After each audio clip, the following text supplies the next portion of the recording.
Hola, muy buenas tardes. Les habla su amiga Marisela de su canal con la Biblia en mano.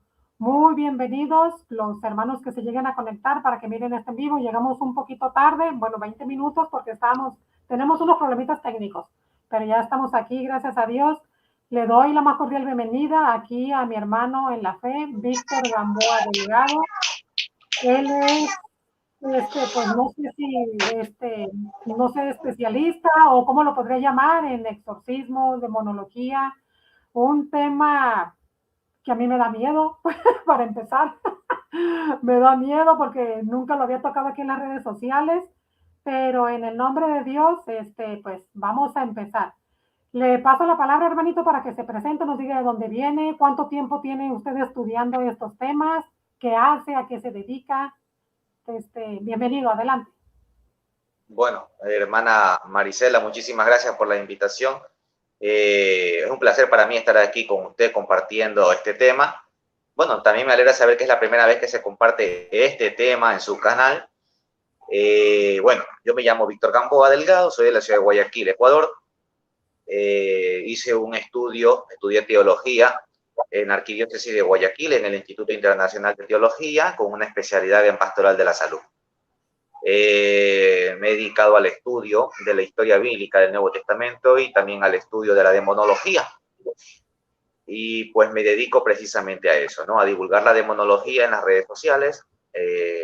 Ahora mismo ya, este año saldrá mi obra, titulada posiblemente Líbranos del Maligno, cuestiones sobre exorcismo, posesión demoníaca, satanismo, etcétera, y más temas, ¿no? Y me dedico pues a servir, a ayudar a discernir los casos, no solamente de posesión, sino que de todo tipo de fenomenología demoníaca, toda esa variada fenomenología que existe. Entonces, pues mi trabajo, digo trabajo en el sentido de que es mi ministerio, porque en realidad no es un trabajo como tal.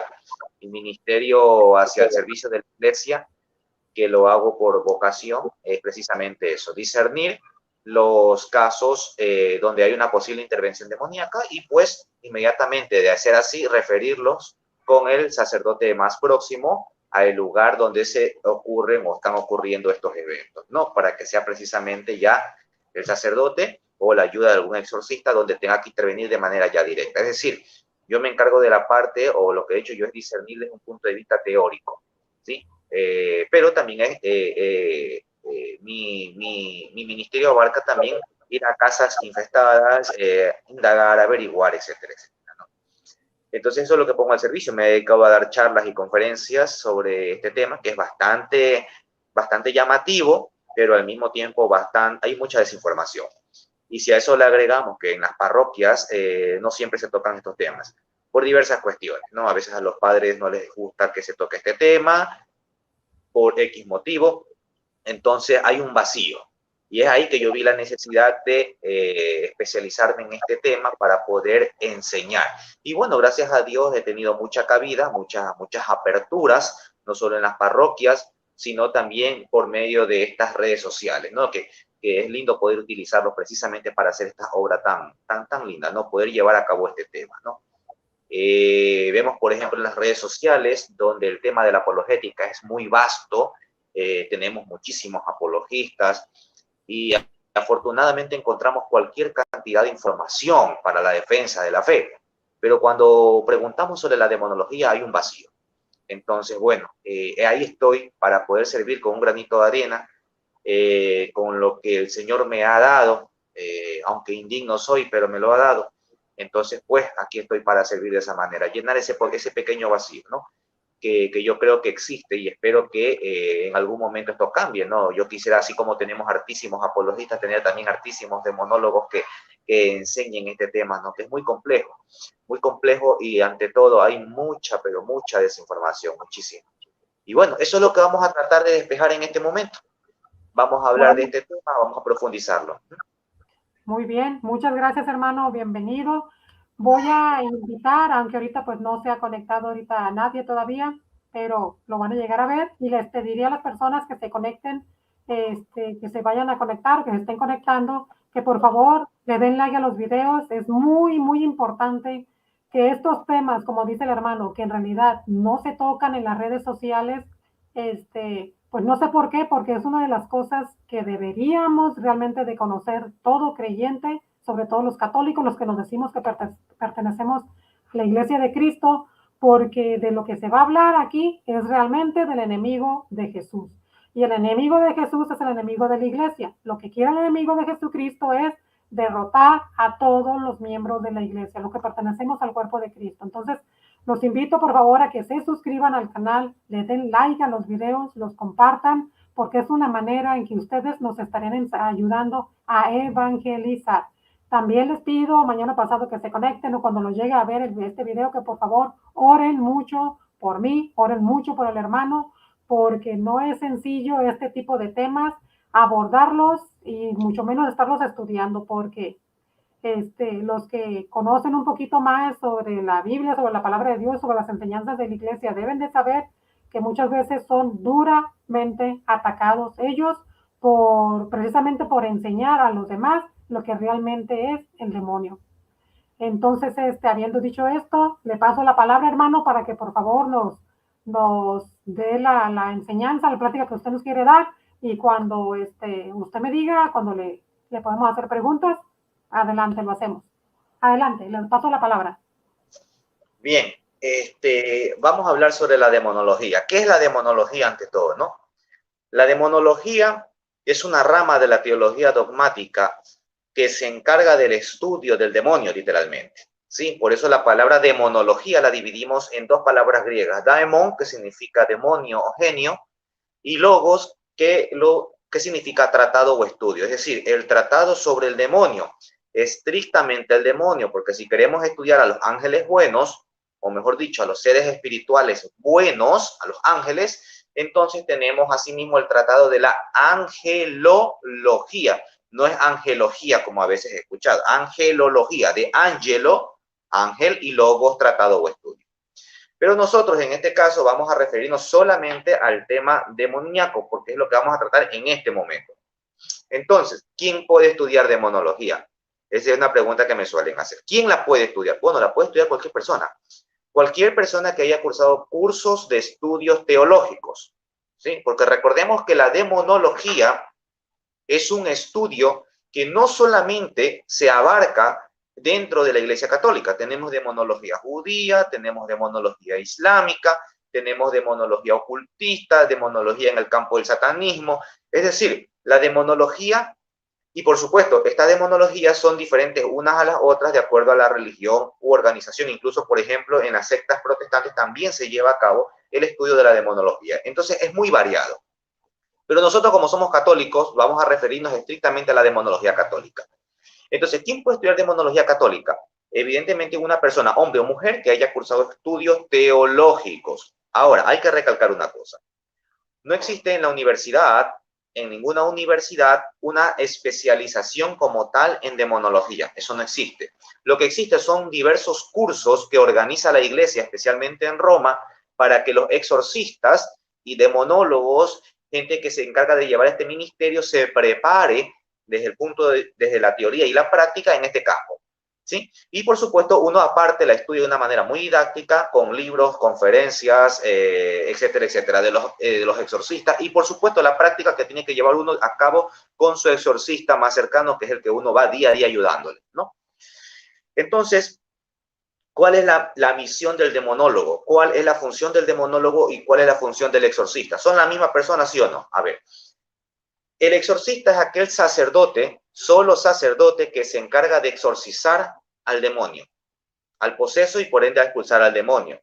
En cambio, el demonólogo, que como repito, puede ser también un laico, es aquel teólogo, estudioso, aquel experto en el campo que ayuda a discernir dicho evento para ser de una ayuda muy valiosa al exorcista. Es decir, el demonólogo, que es laico, no exorciza, salvo que el mismo demonólogo sea un sacerdote. Les pongo un ejemplo.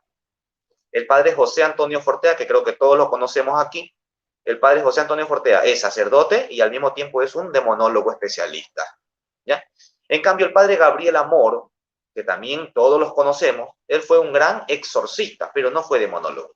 Él no se especializó en el campo de la teoría de la demonología. Entonces vemos dos sacerdotes que cumplen la misma función de exorcista, pero uno no es demonólogo, el otro sí.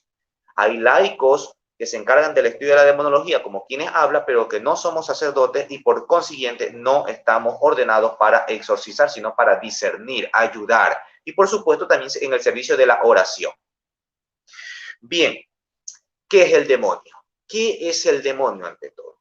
El demonio es un ser estrictamente, y ojo que hago énfasis en esto, estrictamente espiritual, es decir, es un ser incorpóreo, no tiene cuerpo, que en un principio fue creado por Dios como un ángel, pero que después, ¿qué tiempo? No lo sabemos. Pasó un tiempo y por X motivo que suponemos desde el punto de vista teológico fue la soberbia, por un acto de soberbia, aunque tenemos tres hipótesis que ya les voy a mencionar, se revela uno principalmente, que es a quien llamaremos nosotros Satanás, se revela contra Dios, contra Yahvé, y él arrastra a un sinnúmero de ángeles más y se rebelan contra Dios. Y a partir de ese momento van a deformar no su naturaleza, porque su naturaleza sigue siendo intacta, es decir, su naturaleza espiritual. Lo que van a deformar es su mente, su intelecto y sus voluntades. Cuando digo sus voluntades, ¿por qué? Porque dentro de la voluntad de estos ángeles ya no va a estar el servir a Dios, sino el servir a su nuevo jerarca, que es Satanás. Y en ese sentido, ya no se les puede llamar ángeles, al menos que cumplan esa función. Ya les explico por qué para que no se me confunda. Primero voy a hablar de las tres hipótesis. Existen tres hipótesis por la cual creemos nosotros que los demonios o estos ángeles se rebelaron contra Dios. Primera, la primera hipótesis es la hipótesis de la soberbia, en la que se dice que este ángel llamado luego Satanás, ya vamos a ver cómo se llamaba antes de llamarse Satanás, que no era ni Lucero, ni Lucifer, ni Luzbel. Eso es un error, pues ya vamos a hablar de eso. Este ángel quería ser igual a Dios, evidentemente no en divinidad, pero sí en jerarquía. Quería sentarse en el trono de Dios. Y en ese acto deliberado de soberbia voluntaria, él incurre, pero al mismo tiempo perece. Es decir, Dios lo expulsa.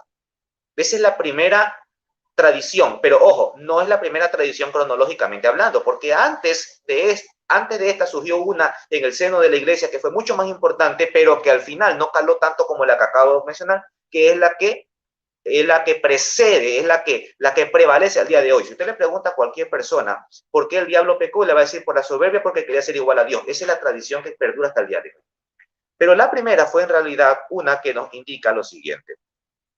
Dios decidió crear al hombre a su imagen y semejanza, que implica que nosotros, aunque somos de naturaleza inferior a los demonios, porque nosotros somos carne, somos inferiores, ellos son puro espíritu, son superiores, pero la diferencia está en esa palabra, imagen y semejanza. Ellos no fueron creados a imagen y semejanza de Dios, nosotros sí. Entonces, por consiguiente, aunque somos inferiores a naturaleza, somos superiores a dignidad. Y eso no lo podían soportar ellos. Que nosotros, venidos del barro, de la carne, tengamos más dignidad que ellos. Y en ese sentido, este ángel, que llamaremos Satanás después, es aquel que se revela e induce al resto de los demonios. Hermanito, sí. Le pido algo. Mire, si puede, no sé si mover su cámara un poquito más creo que a su derecha, porque le corta la mitad de la cara. Para que salga un poquito mejor usted. Ándele. No, ahí sería. Sí, ahí, más al centro. Ahí está bien. Gracias. Ya, perfecto, hermanito. Gracias también. Bien. Entonces tenemos esa segunda tradición. Como repito, esta fue la primera que surgió en el seno de la iglesia, pero que al final prevaleció la primera que les acabé de mencionar. Y tenemos una tercera hipótesis que ya es muy posterior, data del siglo XVI, fue hecha por dos sacerdotes católicos, lógicamente. El padre Francisco Suárez, un sacerdote jesuita, y el dominico Ambrosio Catarino, que decían lo siguiente. Este ángel se revela, ¿por qué? Porque cierto día Yahvé determinó que se iba a encarnar en una persona humana para salvar al universo, para salvar al hombre, al mundo entero. Esa persona viene a ser Jesucristo, segunda persona de la Santísima Trinidad. Entonces, él no podía tolerar adorar a Dios hecho hombre. Es decir, sí, es verdad, sigue siendo el mismo Dios, pero está en un cuerpo humano. Y como es inferior a él, no lo voy a adorar. Entonces me rebelo. Pero aquí surge un problema. Un problema que no, al menos yo no lo logro encajar. ¿Por qué? Porque se supone que nuestro Señor nos viene a rescatar del pecado. Pero el pecado entra en el mundo por culpa de quién. Sí, es verdad, de Eva que accede, pero accede a las tentaciones de quién? De Satanás. Por consiguiente, Satanás ya tenía que haberse revelado muchísimo tiempo atrás. Entonces, eso es algo que todavía no encaja. Pero en todo caso, son las tres hipótesis que se barajan dentro del campo teológico. Y todas coinciden prácticamente en esa palabra, soberbia. Entonces, se rebelan contra el Señor. Repito, no transformaron su naturaleza, siguen siendo espiritual. Ahora, ¿por qué yo les digo que a estos seres ya no se les debe llamar ángeles? Yo sé que quizás no estén de acuerdo conmigo, porque siempre llamamos ángeles. Y es más, la Biblia les suele llamar ángeles caídos. La palabra ángel viene del hebreo malab, que significa mensajero o enviado. Entonces, esa es la función principal que cumplían estos seres espirituales que Dios creó antes que el hombre. Todos cumplían esa función. Aunque tengan diferentes jerarquías, aunque unos sean serafines, querubines, que ya vamos a hablar de eso, todos tenían por esencia ser mensajeros.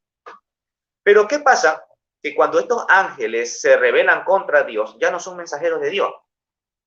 La palabra ángel no corresponde a la naturaleza, sino al oficio.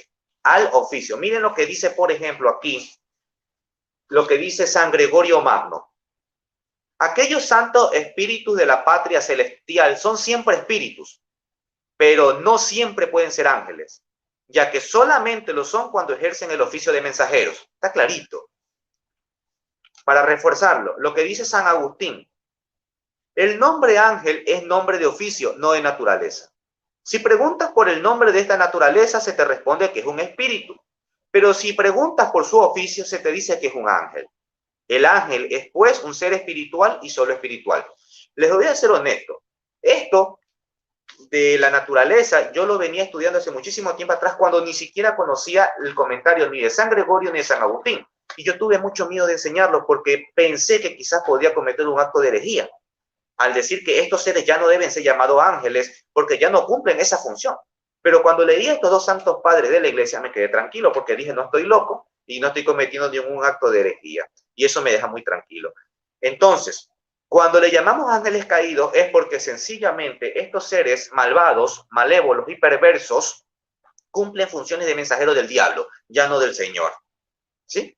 Solo en ese sentido se les puede llamar ángeles caídos, solo en ese sentido. Bien, eso en cuanto a la caída. Pero la caída se da porque, dice Santo Tomás de Aquino, que en un principio Dios no se manifestó en todo su esplendor, sino que Él estaba ahí sondeando todo el universo, pero aunque lo podían ver, nadie podía ver su esencia. Es decir, había que poder contemplar esa acción beatífica para poder saber quién era verdaderamente Dios. Y para eso había que pasar una prueba. ¿Qué prueba? No sabemos. Pero lo que sí sabemos es que lo que tuvieron ese amor, esos ángeles que tuvieron esa paciencia y soportaron esa prueba, pudieron contemplar a Dios ahora sí cara a cara, espíritu a espíritu. Pero los otros no, y ahí es cuando ellos se rebelan. Es decir, hubo primero una prueba y luego hubo una caída. Bien. Continuemos. ¿Son todos los demonios iguales? Eso es una pregunta. Yo voy a hacer preguntas y yo mismo me las voy a responder, que son las preguntas que más la gente me hace diariamente. Y yo sé que a todos les van a interesar. ¿Son todos los demonios iguales? La respuesta es no. ¿Por qué? Porque como son seres incorpóreos, es decir, no tienen cuerpo, dice Santo Tomás de Aquino, cada uno agota su propia especie. Es decir, no hay razas ni géneros en los demonios. Por consiguiente, ni en los ángeles. Cada uno es diferente el uno al otro. No hay dos Miguel, no hay dos Gabriel, no hay dos Rafael. Sí me hago entender. No hay razas. Cada uno agota su propia especie. ¿Cuáles son los nombres de los demonios? Verán, ustedes podemos nosotros ver en las redes sociales, y por eso yo les decía de la desinformación que existe en las redes sociales, y por eso es bueno siempre instruirse dentro del seno de la iglesia. Hay distintos nombres que a veces la gente se inventa simplemente por vagancia nada más, y otros porque sencillamente caen en errores. Y vamos a ver un sinnúmero de nombres de demonios, y lo vamos a ver principalmente en la demonología ocultista, ¿sí? Esotérica. Pero, ¿qué nosotros tenemos que hacer? Atenernos primero a lo que nos dice la Biblia, y segundo, a la revelación que nos puedan dar nuestros santos sacerdotes y exorcistas. Es decir, esos son los dos pilares fundamentales que nosotros podemos nosotros analizar para comprender los nombres de los demonios. Fuera de ello, nada. Fuera de ello, nada. Bien. Belial. Belial es un demonio que aparece en 2 de Corintios capítulo 6, versículo 15. No hay mayor referencia con él. Quiero hacer un énfasis en una cosa. Casi todos los demonios que nosotros tenemos en el Antiguo Testamento primero fueron divinidades. Todos fueron primero divinidades, con sus rarísimas excepciones que también las voy a mencionar. Es decir, eran ídolos adorados por los antiguos cananeos, filisteos, etcétera, etcétera. Apolión es un demonio que aparece en el libro del Apocalipsis. Apocalipsis capítulo 9, versículo 11. Su nombre significa destructor. Seirín. Seirín aparece en Isaías capítulo 13, versículo 21. No tiene mayor referencia. Aquí me voy a detener con uno muy importante, Asmodeo. Asmodeo es un demonio que aparece solo en un libro, en el libro de Tobías, un libro deuterocanónico, mal llamado apócrifo por nuestros hermanos no católicos. ¿Quién es Asmodeo? Asmodeo es un personaje del libro de Tobías, donde, ¿cómo va a actuar este demonio? Este demonio se había aferrado sexualmente hablando a Sara, hija de Raquel. Cada vez que Sara se casaba, en 7 ocasiones, este demonio mataba a su esposo en la cámara nupcial. Pero le tocó en suerte a Tobías casarse con Sara, y Tobías tenía miedo de que Asmodeo lo mate. Entonces Tobías invoca la ayuda de Dios, y Dios le envía un ángel, que se hace llamar Asasías o Azarías, que en realidad no es otra cosa más que el ángel Rafael. Ojo, miren lo que digo, ángel, Rafael, ángel. Lo estoy diciendo arcángel. El texto no menciona la palabra arcángel en Rafael, ya vamos a hablar de eso. Entonces, este ángel Rafael le da la pauta de lo que debe hacer y le dice, mira, coge un pescado, ábrelo, saca las vísceras, quémalo, y ese incienso, que es lo que diríamos hoy en día nosotros sacramental, ¿verdad? Que utilizan los sacerdotes exorcistas y los demonólogos, con el agua bendita, por ejemplo, para poder expulsar ese demonio. Y llega el momento en que se casan en la cámara nupcial, aparece Asmodeo, y esto es lo que hace Tobías por orden del ángel Rafael. A lo que el incienso emerge, el humo de los órganos, de las vísceras quemadas, ¿qué hace Asmodeo? Huye y se va por una ventana, dice, y corre hacia el desierto. Hasta ahí la revelación bíblica canónica. ¿Qué dice el libro, o qué dice, mejor dicho, la tradición judía, cabalística judía? Dice que Salomón lo va a capturar a Asmodeo y lo va a obligar a construir el templo de Salomón. Eso es extrabíblico, por si acaso, ¿sí? Pero forma parte de la misma narrativa. Entonces, este es el personaje Asmodeo, un personaje muy importante para los judíos de la época. Lilith, otro personaje verdaderamente importante. Lilith no es un demonio que aparece solo en la cultura de los israelitas, no. Este viene desde culturas mucho más antiguas como la Sumeria y la Babilonia. Recuerden ustedes que cada vez que el pueblo de Israel era sometido hacia el exilio, cuando regresaban ellos traían culturas, tradiciones, incluso lengua. El arameo es una lengua que viene de Babilonia, no es una lengua que nace en tierra de Israel. Una lengua pagana, por así decirlo. Entonces, ¿qué pasa? Que Lilith es un personaje que va a aparecer en la 12ª tablilla de la epopeya de Gilgamesh. ¿Ya? Digo 12ª porque en la 11ª, que es un relato sumerio babilonio, vamos a tener el diluvio. En algún momento quizás podamos tratar ese tema. Para que ustedes lo sepan, el diluvio aparece en un relato mucho más antiguo que el relato bíblico, en un relato sumerio en la 11ª tablilla. Es igualito, claro está, con personajes sumerios. Bien. Entonces Lilith se convierte en este personaje. Es una mujer que es la primera esposa de Adán. Estoy hablando del relato judío, no el cristiano, no lo que nosotros ya vamos a entender en la revelación. Es la primera mujer, pero esta mujer, como fue creado al mismo tiempo que Adán, fueron creados juntos, como dice el capítulo 1 del Génesis, Dios lo creó a ambos al mismo tiempo. Entonces ella no se sentía inferior a Adán. Y cuando tienen relaciones sexuales, a ella le toca una postura inferior y ella se rehúsa porque ella se siente igual que Adán. Entonces, al rehusarse, Adán se queja contra Yahvé y Yahvé la obliga a someterse a la autoridad de Adán. ¿Y qué es lo que hace Lilith? Lejos de someterse a la autoridad de Adán, vocifera en voz alta el nombre sagrado de Yahvé y sale corriendo y se va hacia el desierto. En una cueva se mete ella. Estando en esa cueva va a habitar Lilith con demonios, entre ellos el gran Satanás. Y va a tener relaciones con Satanás. Si pueden darse cuenta, esto es un relato legendario, porque en realidad una mujer no puede tener relaciones con un demonio. En todo caso, el relato legendario mitológico nos dice que tienen relaciones y van a salir hijos demonios al mismo tiempo.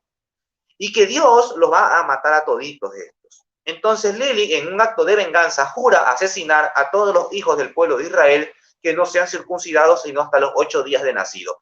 No sé, desconozco si a partir de este relato mitológico surja la tradición judía de circuncidar a los niños hasta los 8 días, como lo hicieron con Jesús en Lucas capítulo 2, versículo 21. Pero en todo caso es una tradición muy arraigada. ¿Por qué surge esto? Porque como dijimos en el libro 1, en el capítulo 1 del Génesis, dice que Dios creó al hombre y a la mujer al mismo tiempo, pero en el capítulo 2 resulta que Eva es creada desde la costilla de Adán, es decir, dentro de un mismo acontecimiento, entre comillas, hay dos relatos totalmente diferentes. ¿Qué pasa aquí? ¿Qué pasa aquí? Es lo que en teología nosotros llamamos, hay que hacer un análisis de estudio, lo que conocemos como hipótesis documentaria, donde analizamos las distintas tradiciones, yavista, elogista, sacerdotal y deuteronomista, para no confundirlos. ¿Qué implica estas hipótesis? De que los relatos bíblicos del Pentateuco, es decir, de la Torá, fueron escritos durante muchísimos años por diversas personas, por diversas culturas y tradiciones, y es por eso que vamos a ver esta, entre comillas, discrepancia entre ambos relatos. Pero no es que hay incongruencia o discrepancia, es que sencillamente fueron escritos muchísimo tiempo después. Les voy a poner un ejemplo solo del Nuevo Testamento para que ustedes lo entiendan y para que vean que no estoy hablando de algo que es heterodoxo, sino ortodoxo, aunque quizás parezca un poco heterodoxo. Miren ustedes, aquí voy a hacer solo un paréntesis porque no corresponde al tema de la demonología. Si ustedes revisan el capítulo último del Evangelio según San Lucas y revisan el capítulo primero de Hechos de los Apóstoles, que en teoría deben concluir, que deben estar anexados, porque sabemos por tradición que ambos textos, tanto Lucas como Hechos, fueron escritos por el mismo autor, ¿verdad? Deberían empatar como un rompecabezas, ser un seguimiento entre uno y el otro, pero no sucede. Al final Lucas va a decir que Jesús va a resucitar y que ese mismo día asciende a los cielos. Lo único que va a hacer Jesús es dialogar un poco con los personajes del camino de Maús, pero ese mismo día él asciende a los cielos. ¿Y en dónde asciende? En la ciudad santa de Jerusalén. Pero al contrario, Hechos de los Apóstoles, en el primer capítulo, nos dice que Jesús resucita, pero se va a quedar 40 días. Y no solo eso, la ascensión a los cielos no la va a hacer en Jerusalén, sino en Betania.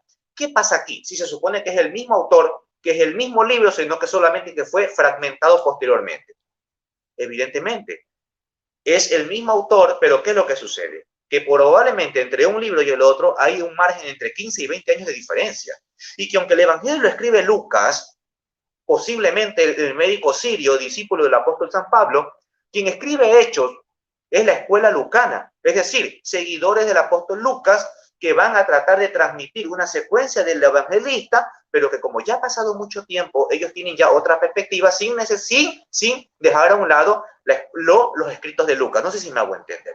Eso es lo que va a pasar acá en la Torá con respecto al libro del Génesis. Es decir, entre el capítulo 1 del Génesis y el capítulo 2 del Génesis ha pasado muchísimos años. Y por eso que como ha pasado muchos años, vamos a ver dos relatos, entre comillas, porque no es así, la Biblia no puede haber errores en la Biblia, entre comillas diferentes. Bien. Lilith, en resumidas cuentas, para la cultura judía, no es un demonio, sino que es un personaje mitológico. Ahora, yo escuché al padre Gabriel Amor, que en paz descanse, que él en algún momento expulsó a un demonio llamado Lilith. ¿Sí? Lo dejo ahí para que ustedes lo entiendan. Yo hablo de la parte ya académica, teológica. El padre Amor nos habla de un demonio expulsado llamado Lilith. Repito, son dos pilares, la teología y lo que nos pueden ayudar a nosotros los exorcistas. ¿Ya? Puede ser el mismo personaje, puede ser otro llamado Lilith, no lo sé. Pero el total es que ya le queda a ustedes analizar la cuestión que yo les estoy hablando, ¿no? Leviatán aparece en el libro sapiencial de Job.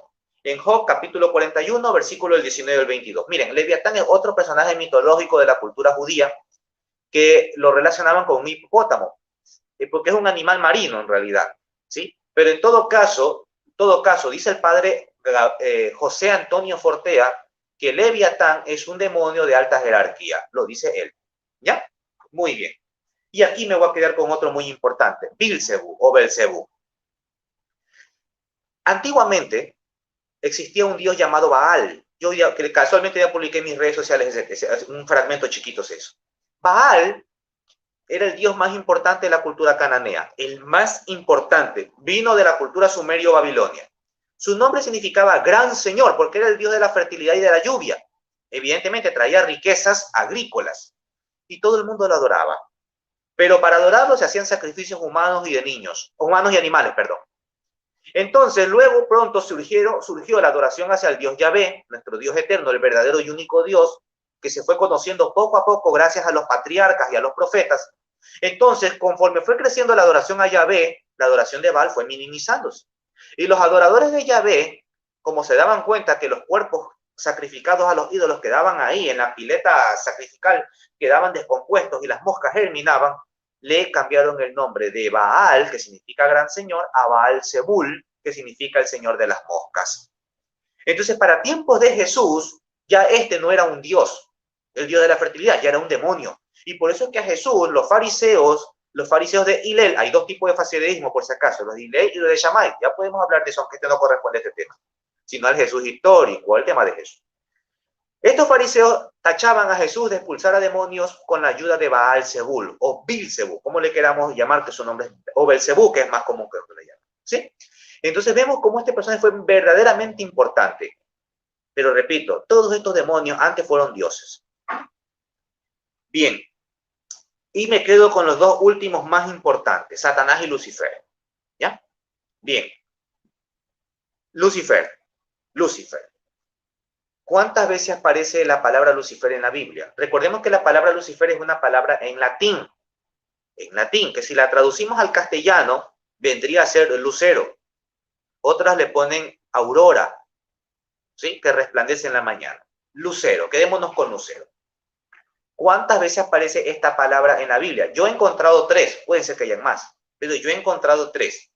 En Segunda de Pedro, capítulo 1, versículo 19, en el libro de Proverbios, que ahora no me acuerdo el capítulo con exactitud, pero sí en sí sé el contexto, y en Apocalipsis 22, 16.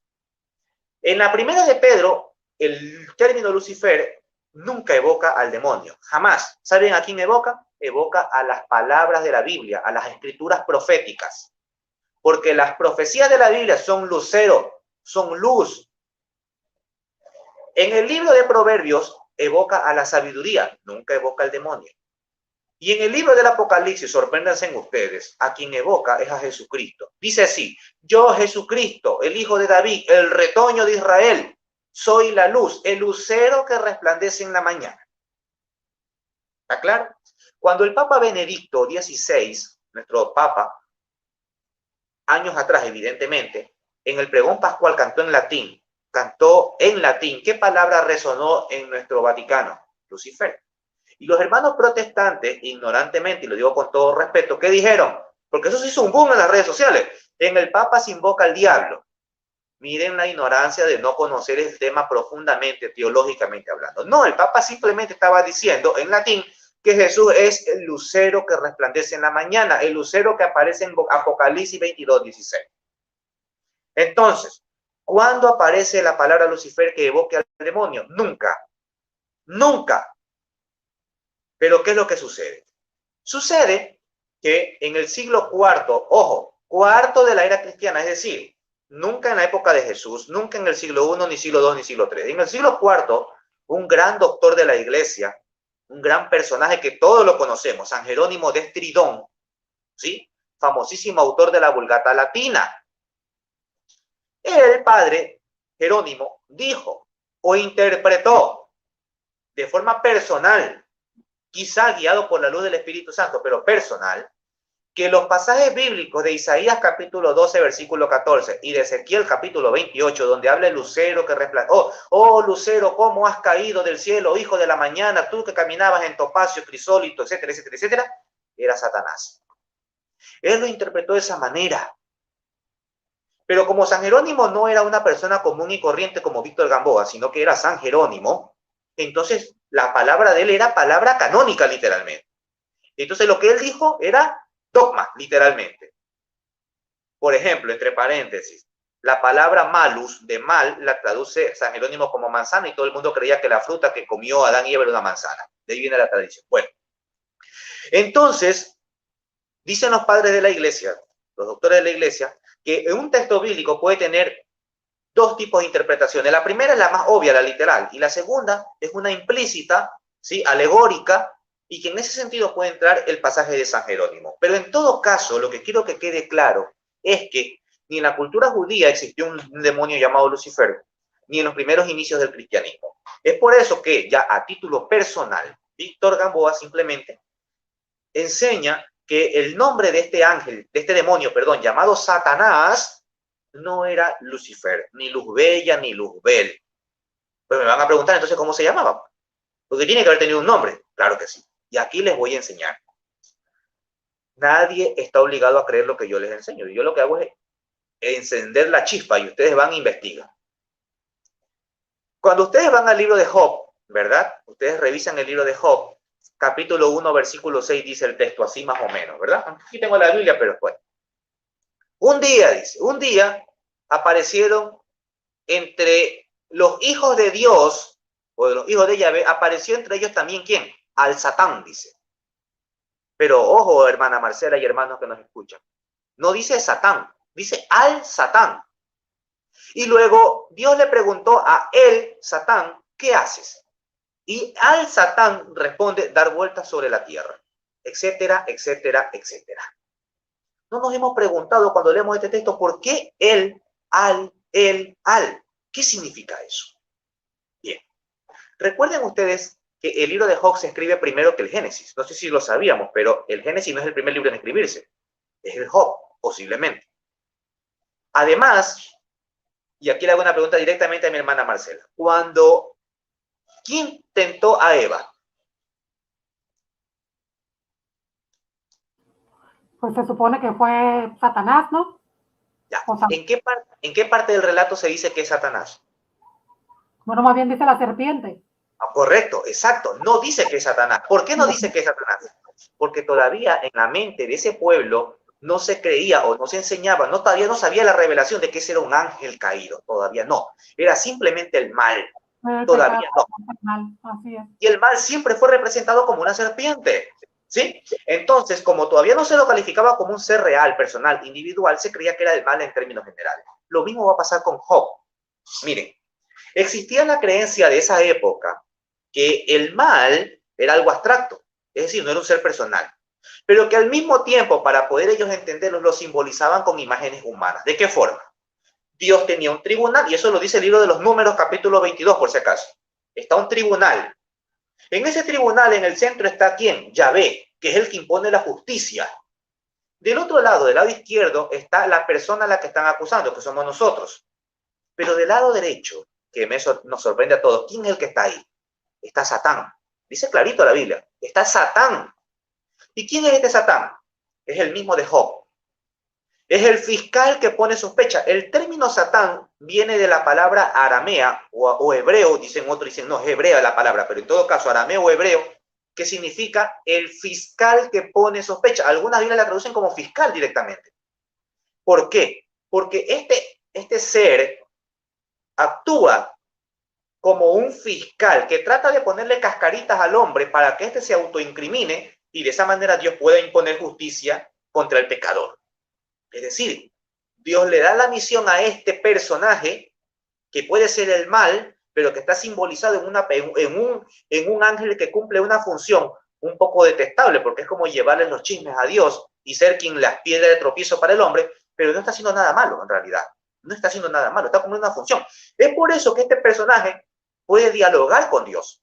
El demonio ya no puede dialogar con Dios en realidad, pero este sí. Y no solo puede dialogar con Dios, sino que además trata de persuadir a Dios, lo tenta a Dios, y Dios cae en la tentación, porque le dice, Job se mantiene íntegro, pero claro, es que tú lo has adornado con riquezas, pero quítale pues todo, a ver si no te maldice en tu cara. Y Dios accede. ¿Cómo es posible que Dios acceda a las tentaciones del demonio? si es que este fuera verdaderamente el Satanás griego que nosotros conocemos. Es que no es así, ¿sí? El libro de Proverbios, aunque muchos apologistas dicen que es un libro histórico como tal, yo respeto muchísimo ese argumento, lo respeto demasiado. Para mí es un libro de género literario sapiencial poético. Para mí no es histórico como tal, ¿sí? Pero respeto a los que enseñan que es histórico como tal. Es decir, que existió alguna vez un Job y que el diablo lo tentó como un ser malvado personal del Satanás griego. Bien, en resumen, el nombre de este personaje, antes de caer en desgracia, antes de llamarse Satanás, era Hasatan. Hasatan. Ese era su nombre, que aunque cumplía una función detestable, era su función, la que Dios le había designado, pero ese era su nombre. Como vemos, Lucifer aparece posteriormente. Y si a eso le agregamos que en la mitología griega y romana existía un dios llamado Lucifer, el dios de la luz. Y que recordemos, para los cristianos, todo ídolo era un demonio. Todo ídolo era un demonio. Ah, por cierto, no sé si ustedes lo sepan, tenemos un papa que es santo además, y se llama San Lucifer. San Lucifer de Cagliari, un sacerdote italiano, por si acaso. Es un santo, ¿sí? Santo de la iglesia y se llama Lucifer. Y nunca hubo contradicción en quitarle el nombre, ¿sí? Bien. Hermanito, usted me avisa con el tiempo, por si acaso, ¿sí? Porque yo no lo llevo cronometrado, ¿ya? Bien. Entonces, ya vemos la diferencia entre Satanás y Lucifer, ¿no? Satanás es el ángel, perdón, el demonio que verdaderamente aparece en todo el Nuevo Testamento. Es aquel que tienta a Jesús en el desierto, ¿sí? Es aquel que una cosa, miren, la palabra Satanás no siempre evoca al demonio.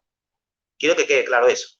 La palabra Satanás también evoca directamente su significado, que es adversario. Es decir, no siempre que aparece la palabra Satanás evoca al demonio. Les voy a poner dos ejemplos. Cuando Jesús le dice a Pedro, apártate de aquí, Satanás. ¿Se acuerdan ustedes de ese texto, verdad?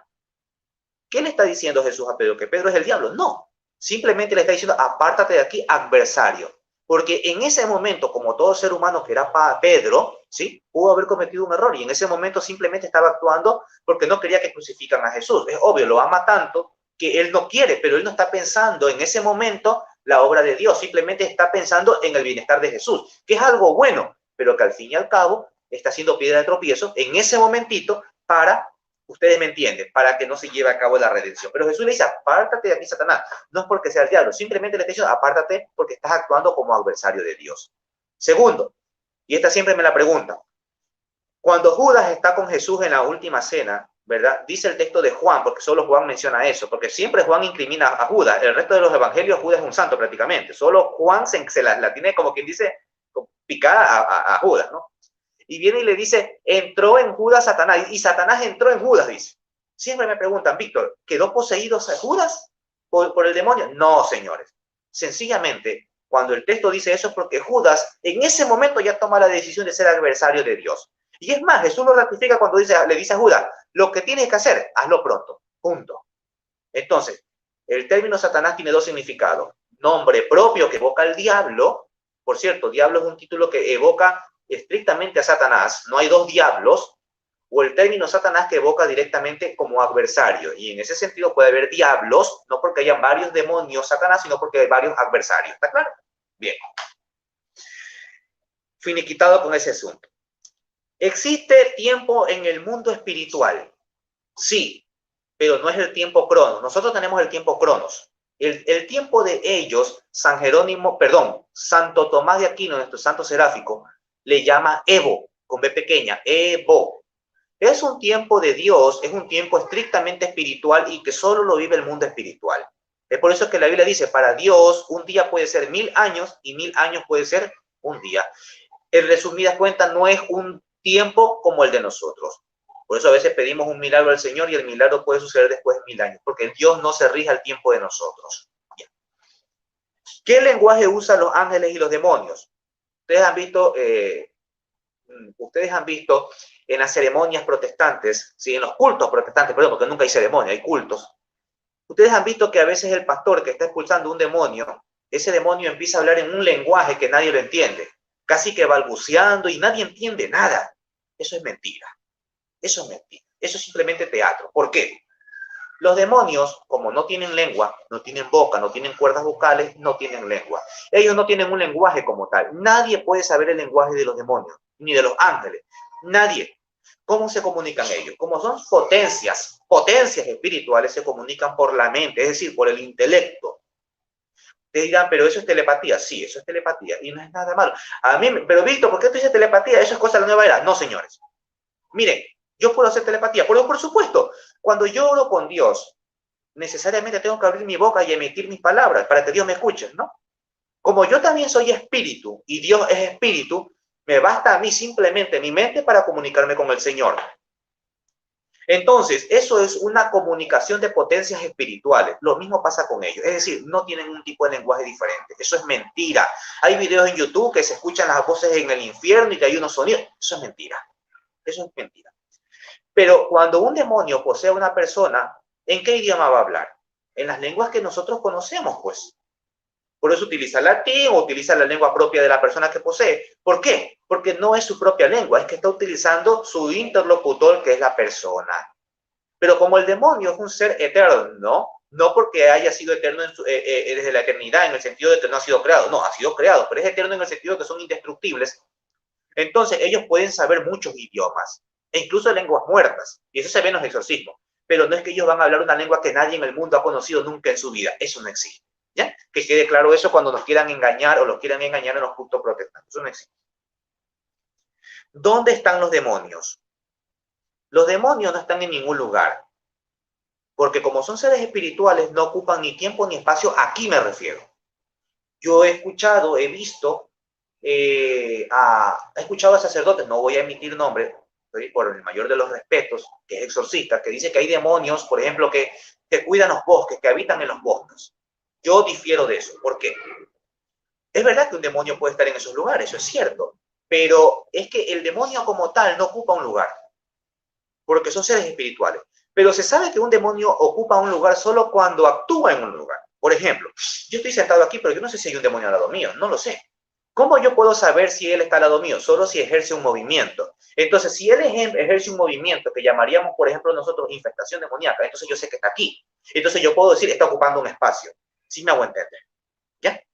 Entonces, ellos, es como Dios, por ejemplo. Dios no está en ningún lado, pero al mismo tiempo está en todos lados. Claro, Dios es diferente porque es el eterno, ¿sí? Porque Él, que todo lo sondea, no ocupa un espacio físico. No se puede decir que Dios está aquí al ladito mío, pero sin embargo Él lo está, porque Él actúa en este momento, probablemente inspirándome con la luz del Espíritu Santo para llevarles a ustedes esta charla. Sí me hago entender. Ahí ya decimos Dios está aquí. Bien. ¿Los demonios conocen el futuro? Taxativamente no. Taxativamente no. El demonio solamente conoce lo que puede ver. Es decir, vamos a suponer que es solo un ejemplo, ¿sí? Por si acaso, es solo un ejemplo. La hermana Marisela es una santera y yo voy ignorantemente donde ella a pedirle que me lea el futuro. Entonces, la hermana Marisela no conoce nada del futuro porque ella es un ser humano. Ella no tiene, ni siquiera es un don conocer el futuro, salvo que sea de Dios, una virtud que ya vamos a hablar de eso, que eso es aparte. Ahora, la hermana no puede conocer el futuro. ¿Qué hace ella? Invoca al demonio. Eso es lo que hacen los brujos, los santeros, los hechiceros. El demonio conoce el futuro, lo que yo voy a hacer, no lo conoce. Pero como es un ser espiritual que me puede ver a mí, sabe mi rutina. Y por consiguiente, como sabe mi rutina, puede intuir en lo que yo voy a hacer en un futuro. Ojo, intuir. Pero el demonio es susceptible a mis cambios por mi libre voluntad. Entonces, la hermana Marisela me va a decir, usted, señor Víctor, usted tiene la costumbre todos los días domingos de leer el periódico en la ventana de su casa tomándose un café y escuchando un tango de Carlos Gardel. Entonces, yo le digo, hermano, ¿usted cómo lo sabe? Usted es una verdadera bruja. Entonces yo vengo y hasta le pago con gusto. No, es que sencillamente el demonio conoce mi rutina porque me ve todos los domingos haciendo eso, sí me hago entender. Pero si el otro domingo yo decido no escuchar tango, no leer el periódico, el demonio no tiene cómo saber lo que yo voy a hacer el otro domingo. ¿Está claro? Entonces, el demonio, por muy ser espiritual que sea, no tiene la capacidad de saber el futuro. ¿Sí? Es muy limitado, aunque es superior a nosotros, ¿ya? No nos confiemos en esta superchería de los brujos y nada de esas cosas. El único que conoce el futuro es nuestro Señor Jesucristo. Él es el único Dios, nadie más. Hay raras excepciones, evidentemente, por virtud de la santidad, que a los santos de Dios, ¿sí? Se les es concedido este don. Pero es a los santos de Dios, ¿sí? Puede ¿Puede el demonio experimentar algún placer carnal? Acá en Guayaquil, por ejemplo, hay un periódico que no lo voy a mencionar, que es muy amarillista, porque me han hecho entrevistas incluso. Sale, demonio abusó sexualmente de una mujer y quedó embarazada. Ya. Esas cosas a mí me preguntan y, vamos, son preguntas válidas porque es lo que la gente lee, ¿no? Pero eso no puede pasar. Ni teológicamente, ni biológicamente, eso es incongruente. Miren, como dijimos en un principio, el demonio al ser un ser espiritual no tiene cuerpo, no tiene órganos genitales. Es más, ni siquiera puede sentir placer por la carne, nunca lo ha sentido. Él no sabe lo que es tener una relación, él no sabe lo que es comer, no tiene ningún tipo de placer por lo que es físico. Peor aún va a tener relaciones con una persona y peor aún dejarla embarazada. Eso es mito, no existe eso. Ah, pero Víctor, ¿y qué es los demonios íncubos y los demonios sucubos? Perfecto, ¿qué es eso? Hay algunos sacerdotes que dicen que son tipos de demonios. Suena demasiado quizás presuntivo, pero yo no estoy de acuerdo. Para mí no son tipos de demonios, son tipos de influencias, que es diferente. El demonio puede influenciar a una persona y hacerle sentir que está teniendo relaciones con el demonio. ¿Sí? Que está teniendo relaciones. Y sienten clarito, sienten toda la relación. Es más, hay mujeres que dicen, yo hasta sentí orgasmo, y lo mismo los hombres, hasta tuve, y lo tuvieron, pero es una influencia. No es que lo está teniendo, mucho menos va a quedar embarazada. Tiene que quedar claro eso, ¿sí? Peor aún van a salir hijos demonios. No, eso no existe, ¿sí? Eso no existe. Lamentablemente, por cuestiones de tiempo, no podemos remontarnos al Antiguo Testamento cuando se hablan de los néfilis y todas esas cosas, que bueno, quizás habrá otro momento, ¿no? Que forma parte también de muchas leyendas. En todo caso, es imposible que un demonio pueda tener relaciones, literalmente hablando, como lo tiene un hombre con una mujer. ¿Está claro? Eso es una influencia. Influencia. Hay jerarquía en el mundo angélico. Bien, si ustedes revisan las escrituras, se van a dar cuenta que no hay un texto bíblico donde diga, a ver, aquí están las jerarquías y son estas, Eso no existe en la Biblia. Tenemos todos los nombres de las jerarquías diseminados por toda la economía de la Biblia. Pero la iglesia, o mejor dicho, un santo, un gran teólogo de la iglesia, Dionisio, él hizo una estructura jerárquica, ¿sí? Y que es la que se ha mantenido hasta el día de hoy, donde él cataloga a los serafines como los más importantes, los de más alto rango, porque dicen los textos, como por ejemplo el de Isaías 6:2, que ellos se encuentran adorando directamente al Señor, contemplándolo. Y si lo estás contemplando es porque estás más cerca de Él. Y si estás más cerca de Él es porque eres más alto en jerarquía. Bien. Luego de los serafines vienen los querubines. Y aquí viene el problema con los querubines. ¿Qué jerarquía tiene supuestamente Satanás? O Lucifer, como le solemos llamar, que ya dije para mí es erróneamente. ¿Qué jerarquía tiene? Siempre, ¿qué nos han enseñado nuestros catequistas? Que era un querubín, ¿verdad? ¿Y por qué nos han enseñado que era un querubín? Porque Jerónimo dijo que ese texto de Ezequiel 28 era aplicado a Satanás. Y dice, oh, querubín protector, ¿verdad? Entonces, ¿qué pasa aquí? Si Satanás es el demonio más jerarca de todos, es el más malo, el más poderoso de toditos, ¿no debería ser un serafín? ¿Por qué un querubín? Debería ser por sentido común un serafín, porque es el que tiene mayor potencia. Entonces, el padre Fortea nos da una respuesta muy bonita, que al menos a mí me convence porque es verdaderamente iluminadora. ¿Qué? Y les voy a poner primero un ejemplo para que lo entendamos. Si aquí tengo yo a su santidad el Papa Francisco, con todo su gran magisterio como guía y vicario de Cristo, aquí lo tenemos, ¿sí? Pero acá tenemos a una monjita, no, ni siquiera una monjita, una señora bien ignorante, bien humilde, bien ignorante, nunca ha ido a la escuela, pero que es más santa que el Papa Francisco en obras de caridad, en fe, en amor, etc. El Papa Francisco tiene más jerarquía, pero ¿quién tiene más gracia? Señora de acá. Entonces, en ese sentido, ¿sí? La jerarquía de Satanás, aunque es inferior a un serafín, porque es un querubín en jerarquía, en malignidad es superior incluso a los de más alta jerarquía. ¿Sí me hago entender? Lo mismo está para la santidad. Lo mismo está para la santidad. Por ejemplo, un ángel que es de la jerarquía de los tronos puede ser mucho más santo que un ángel de la jerarquía de los serafines. ¿Sí? Porque dentro de la jerarquía no contempla la gracia. Son términos que ojalá, pero no nos confundamos. ¿Ya? Está claro, ¿no? Bien. Entonces, solo así se puede entender por qué Satanás es un querubín, aunque es el más poderoso de toditos. ¿Ya? Porque es el más maligno, aunque no sea el más jerarca. Está claro. Hay padres como el padre Fortea o el padre Amor, el padre Corrado Balduzzi, que enseñan que Satanás está encima y luego abajo viene Lucifer, luego viene Belcebú, ¿sí? Es decir, son dos demonios totalmente diferentes. Ese es el criterio de ellos, ¿sí? Está muy bien, el criterio de ellos, ¿ya? Aunque la iglesia siempre nos ha enseñado que Satanás y Lucifer son la misma persona. Bien. Cuando hablamos nosotros de los arcángeles, y aquí yo me quería detener, ¿cuántos arcángeles me enseña la iglesia católica? 7 arcángeles, dice la iglesia. Aquí tenemos los 7 arcángeles, ¿verdad? Porque aparece mencionado en el libro de Tobías, 7 arcángeles, pero no da nombres. Bien, en todo caso, lejos de los 7 arcángeles, mínimo tenemos 3 arcángeles, que todos los conocemos, Miguel, Rafael y Gabriel. Ok. Miguel, Rafael y Gabriel. Miguel. Miguel es el único ángel que verdaderamente tiene el título de arcángel. Es el único. Si ustedes revisan la epístola de Judas, que es la única epístola que no tiene capítulos, en el versículo 9, donde él pelea el cuerpo de Moisés contra Satanás, dice el arcángel Miguel. Y lo mismo hace referencia en el libro del Apocalipsis. Pero cuando ustedes van al libro de Tobías, que yo por eso se acuerdan que hice un énfasis, cuando hablamos de Tobías y hablamos de Rafael, nunca aparece la palabra arcángel. Siempre se le llama ángel Rafael. ¿Sí? Y Gabriel, recuerdan la anunciación a nuestra amadísima Madre Venerable Santa María, María Santísima, cuando se le aparece el ángel Gabriel, ángel Gabriel, nunca dice se le aparece a arcángel Gabriel. No, ángel. ¿Sí? El ángel Gabriel. En todo caso, bíblicamente hablando, de forma literal, no sé por qué sale de retorno mi voz, no sé si algo pasa. Ya, ahí. Lo que pasa es que prendo mi micrófono y ahí sale el retorno. Y se escuchan las bocinas, por eso lo desactivo. Ah, ya, vale.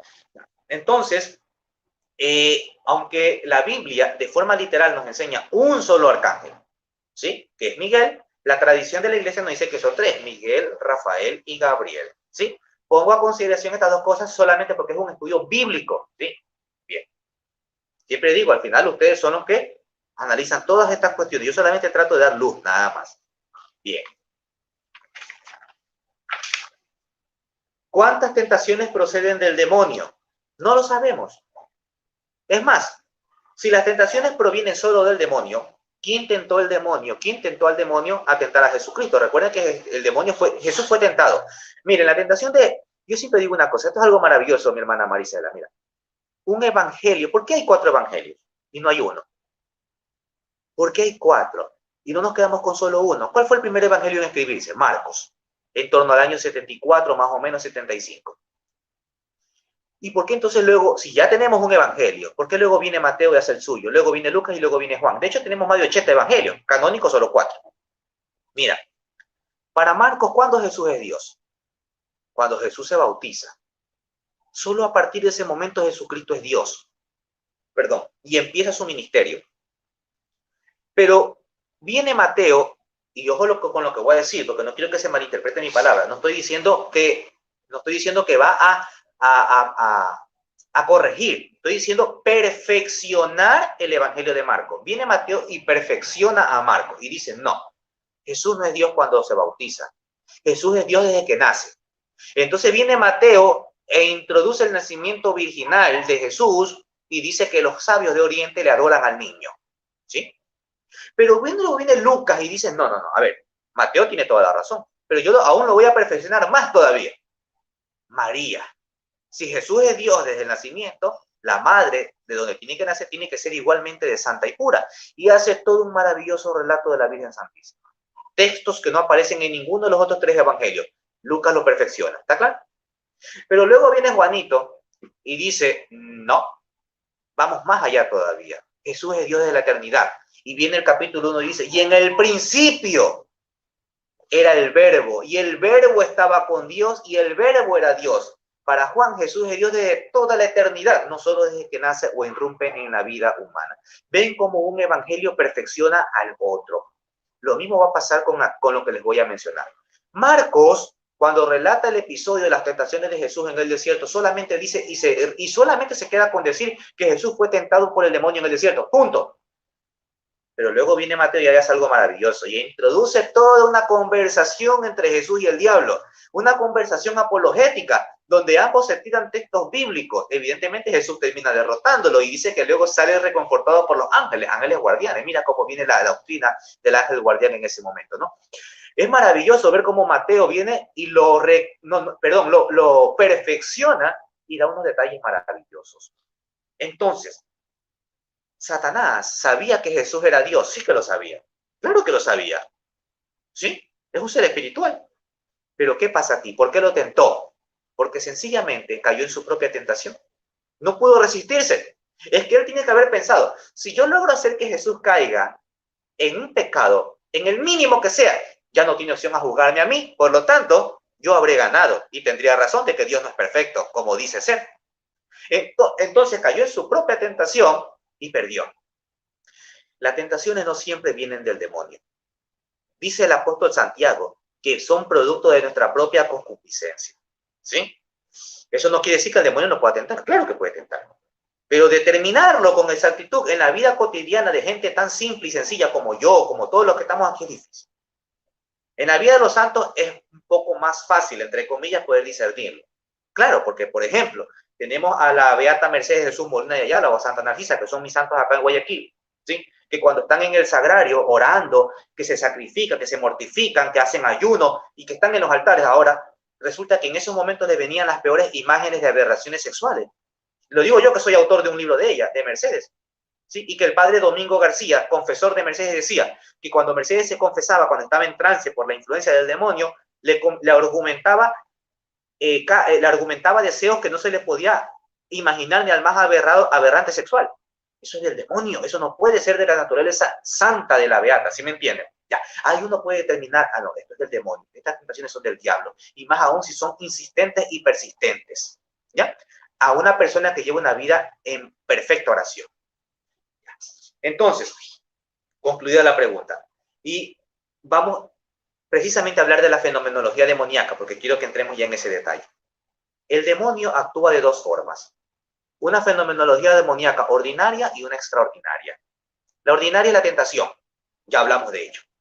La extraordinaria, de menos a más, la infestación demoníaca. Los parapsicólogos le llaman Poltergeist, efecto Poltergeist. ¿Qué es la infestación demoníaca? Víctor está aquí sentado en este momento, sí, y resulta que se le prende o se le apaga una bombilla, no está dañado, simplemente que es acción del demonio. O empiezan a moverse objetos. Sí, claro, pero es que eso no pasa simplemente porque pasa. Es que yo aquí hice algo malo. Hice algún ritual de la Ouija, es decir, hice magia negra, es decir, abrí puertas. Y empieza a haber infestación demoníaca. Ya, ¿qué es la infestación? Es cuando el demonio ejerce fuerza y actividad sobre un objeto inanimado, ¿sí? Y que no tiene respuesta científica. Eso es una infestación demoníaca. ¿Cómo defendernos de eso? ¿Cómo contrarrestar eso? Eso lo puede hacer un laico también, ¿sí? Evidentemente, si tenemos al sacerdote, pues mucho mejor. Pero con echar agua bendita y con rezar, nosotros podemos hacer que se vaya. Porque no estamos hablando directamente, si es verdad que el demonio está actuando, eso es cierto, que no solamente puede ser un demonio, puede ser un alma condenada del infierno, es verdad que está actuando, nosotros no nos vamos a dirigir a ellos. Porque cometemos el error de decir, e incluso hay gente que dice, insúltalo, porque si tú insultas al demonio se va. Eso no podemos hacer nosotros, no se puede insultar a un demonio, ¿ah? Porque ellos no han perdido su naturaleza, siguen siendo seres espirituales y en dignidad, y por ser superiores en naturaleza, tenemos que guardar respeto. Yo sé que me van a quizás a juzgar, Víctor, ¿cómo tú le puedes guardar respeto incluso al mismo Satanás? ¿En qué sentido? Si ustedes leen el libro de Judas, la epístola de Judas, ¿en qué momento Miguel insultó a Satanás cuando estaba peleando el cuerpo de Moisés? Nunca. Al contrario, ni siquiera se dirigió a él, sino que le dijo a Yahvé, reprímale Yahvé a Satanás. Es decir, no se le insulta al diablo. ¿Sí? Se le guarda respeto en el sentido de que no hay que insultar, pero hay que atacarlo con nuestras armas espirituales. ¿Está claro? ¿Sí? Bien. Entonces, eso es la infestación demoníaca. Oración hacia Dios, agua bendita. ¿Bien? Lo puede hacer un diácono permanente, lo puede hacer un sacerdote y un laico en ausencia de un sacerdote. Bien. Luego viene la infestación demoníaca. La infestación demoníaca es cuando el demonio actúa el demonio actúa desde afuera, pero hacia adentro de la persona. Dicho de otro modo, el demonio no está dentro, pero actúa hacia adentro de la persona. puede producir enfermedades, moretones en el cuerpo, rasguños, enfermedades que a la ciencia médica no hay ningún tipo de explicación porque todo está bien, hemodinámicamente está bien, laboratorio clínico está bien, exámenes de imágenes, todo está bien, psicológicamente todo está bien, pero resulta que cada día está más enfermo y no hay una razón. Ah, pero sí hay una causa. No, lo que pasa es que él asistió a una hechicera, a un brujo, ouija, etcétera, etcétera. Entonces, eso es una influencia. Terribles pesadillas, influencia subcubo, incubo, eso es infectación, eso es influencia. ¿Cómo se contrarresta eso? Oraciones de liberación. Y cuando hay influencia siempre hay infestación, así que se requiere también lo otro. ¿Quién hace la oración de liberación? El sacerdote, que lidera los grupos de la renovación carismática. En la renovación carismática hacen muchísimo lo que es la oración de liberación. Hay laicos que tienen permiso del sacerdote para hacerlo. Si el laico tiene el permiso del sacerdote, pues bienvenido sea. ¿Sí? Siempre con el debido orden de su sacerdote. Que quede claro eso. No estoy diciendo que todos los laicos vayan y hagan oración de liberación. No estoy diciendo eso. Con su sacerdote, si le da la autorización. Y por último tenemos la posesión demoníaca, que es la más fuerte, donde el demonio se mete dentro de la persona. Lo manipula por completo, pero solo en periodos de trance. ¿Sí? Y a partir de que lo manipula, puede manifestarse en voz, en gestos, palabras, etcétera, etcétera. Y en eventos sobrenaturales, que para él no es nada, para él es algo natural porque es un espíritu, para nosotros sí. La posesión se quita, o se erradica, se combate solo con el exorcismo. Y que quede claro, solo lo hace el sacerdote. Ojo, todo sacerdote puede hacer exorcismo. Porque cuando uno va a una parroquia, y lamentablemente es así, tengo que decirlo, el sacerdote dice, no, eso no me corresponde a mí, tienes que buscar al exorcista. No, yo no puedo hacer eso. No, señores. Todo sacerdote, desde el momento que es investido por la autoridad de su obispo, tiene la facultad de exorcizar. Todo. Lo que pasa es que hay sacerdotes que llevan a cabo ese ministerio de forma regular, pero todos tienen la obligación de hacerlo. El que no lo quiere hacer no es porque no puede, no es porque Dios no le ha dado la autoridad, es porque sencillamente no quiere. ¿Bien? Bien. Entonces, queda otra cosa claro, ya para ir terminando, porque yo sé que quedan muchas preguntas, pero por cuestiones de tiempo. El demonio nunca puede poseer el alma del cuerpo, de la persona, solo su cuerpo. Solo su cuerpo.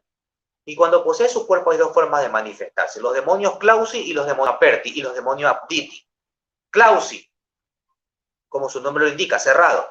El poseso cierra los ojos, no emite palabras, se mantiene quieto, rígido y no dice nada. Si usted le levanta sus párpados, lo ve totalmente la esclerótica, es decir, lo blanco del ojo.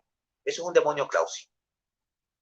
Demonio aperti, lo contrario, abierto, abren los ojos, gritan, son locuaces, insultan, ¿sí? Son agresivos. Y los abditi son los demonios ocultos, aquellos que por más que el sacerdote los obliga con la oración a que se manifieste, se rehusan y hay que pasar incluso a veces hasta sesiones para que se puedan manifestar. Un sacerdote que es inexperto, al primer momento dice, no, aquí no hay nada, y se va, y mentira, ahí está. Pero un sacerdote ya bien experimentado no se fía y continúa porque sabe que puede haber ese tipo de demonios. ¿Está claro? Bien. Un paréntesis. Relata el padre Corrado Balduzzi que en un exorcismo el poseso insultaba al papa, insultaba a la iglesia, insultaba al mismo sacerdote, insultaba a todo el mundo. Él tenía la libertad para insultar a quien quiera. Y el padre Balduzzi, ¿sí?, un eminente exorcista del Vaticano, ya fallecido, que en paz descanse, le dice al poseso, ¿no? Le dice, bueno, y si te has dado el lujo de insultar a todo el mundo, ¿y por qué no insultas a María, a nuestra madre? La respuesta del demonio fue increíble cuando le dijo, porque la marioneta que cuelga de la cruz no me lo permite. Ojo, para los protestantes que insultan a María, ¿sí? Porque la marioneta que cuelga de la cruz, ¿quién es esa marioneta? Es un término despectivo que utiliza el demonio hacia Jesucristo. Jesús no se lo permite. Si Jesús no permite que insulte el demonio al gran Satanás, no le permite que insulte a su madre, pobrecito de aquellos humanos comunes y corrientes como nosotros, terrenales, se atreven a insultar a María. Dios quiera y se arrepienta, porque no saben lo que se les espera. Bien. Entonces, tenemos esos tres casos de fenómenos. El demonio no posee el alma. A mí me preguntan, Víctor, ¿puedes vender el alma al demonio? No, eso es imposible. En un pacto no está en juego el alma, porque tú no puedes regalar algo que no te pertenece. Tú solo regalas lo que te pertenece. ¿Y qué tú le puedes regalar al demonio? La voluntad de hacer el mal. Eso es lo que tú le puedes dar, pero el alma no, el alma sigue siendo de Dios. Es por eso que una persona posesa puede confesar, comulgar, ir a la iglesia. Es más, me preguntan, y Víctor, ¿y si esa persona que está poseída murió? porque estaba enfermo, porque le atropelló un carro, ¿se va al infierno? No, para nada. Si estaba en gracia de Dios, se va al cielo, aunque esté todo posesa. El demonio lo que hace es salir y punto, nada más. Ahora, si una persona voluntariamente quedó poseída porque jugó la ouija, porque hizo santería, porque hizo magia negra, satanismo, el alma le pertenece a Dios, pero está en pecado mortal. Eso es otra cosa. Eso es otra cosa. Pero cuando la persona decide romper ese pacto, es decir, esa voluntad de querer hacer o trabajar para el diablo y decide convertirse al Señor, el alma inmediatamente queda limpia, pura y transparina, cristalina, como antes de hacer el pacto. ¿Sí me hago entender? Por más que te mientan y te digan, no, ya hiciste el pacto, es imposible revertirlo, ya estás condenado. Eso es mentira. ¿Ya? Hay otros títulos, vejación diabólica, obsesión diabólica, pero bueno, eso sería ya extendernos más. Yo creo que por el momento, no sé si en algún momento quizás pueda abrir otra segunda parte, pero al menos por cuestiones de tiempo, yo me voy a quedar hasta aquí. Yo sé que se quedan preguntas en el tintero, cualquier cantidad de preguntas. Es un tema muy vasto. Pero en todo caso, le doy la oportunidad hacia algún hermano, si es que nos están viendo en este momento, porque el video creo que queda grabado para los que no han podido estar, puedan hacer una pregunta. Y si no, pues ha sido un placer servirles y más que todo un honor estar aquí compartiendo con usted, hermana Maricela. Muchas gracias. Yo sí le voy a hacer unas preguntas, pero primeramente voy a entrar con un comentario. Ahorita que dijo que los sacerdotes, todos pueden hacer una oración de liberación, todos, porque están capacitados, porque se supone que tienen fe. Entonces, la misma Biblia lo dice, cuando Jesucristo le reclama a los apóstoles. No pudieron liberar a una mujer endemoniada por falta de fe. Entonces, aquí los sacerdotes no es que tengan fe, perdón, no es que no sepan que sí pueden, más bien es porque no tienen la fe suficiente, no creen realmente que pueden liberar a una persona o tienen miedo. O sea, es una pregunta que me hago yo y que posiblemente se haga mucho católico, ¿no? Porque es cierto eso. No todos los sacerdotes lo hacen. Siempre los mandan con alguien más, con alguien que ellos sepan. Ese solamente era un comentario que le iba a hacer. Otro comentario. Yo leí la historia del exorcista, la película del exorcista que hubo, que ese fue un caso verídico. Entonces yo leí la historia verídica. Entonces estaba leyendo yo que esta familia, donde estaba el muchacho, porque era un hombre, era un muchacho, ¿no? Que estaba exorcizado.